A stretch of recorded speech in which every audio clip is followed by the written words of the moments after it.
I'm still pinching myself that I get to be a part of this. I mean, to get to work with a filmmaker like Damien is a once-in-a-lifetime opportunity, I think.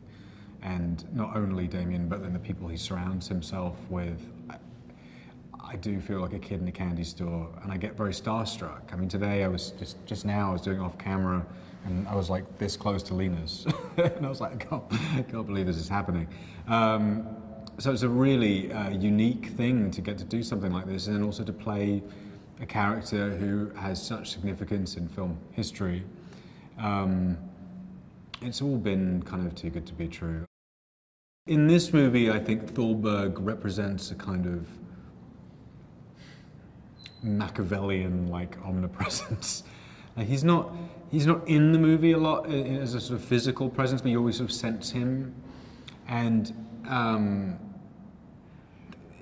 I get a slightly malevolent feeling from him in the context of the narrative. Maybe I'm being protective of Thalberg. I don't know if that's how. I don't see him like that in real life.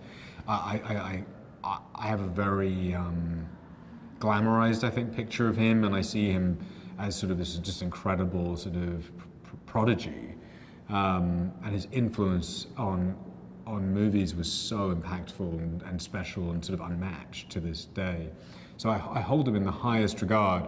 At the same time, obviously, this is a work of fiction, and I did feel that the script was asking for him to have something somewhat villainous about him.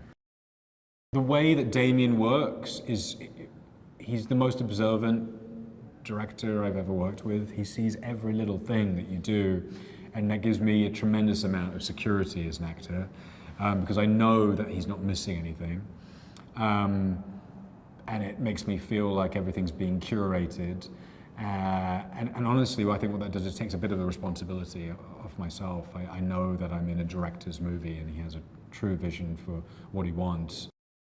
It's a true piece of escapism, and like one of those wonderful movies that takes you out of your real world and your real problems, and allows you to like go on a journey. That's all I'm ever looking for when I put something on. I want to be taken away from my reality and into somebody else's. And I think this movie does this so beautifully, and it's a lot of fun. It's a lot of fun, and it'll make your grandparents uncomfortable, which is always the best kind of movie.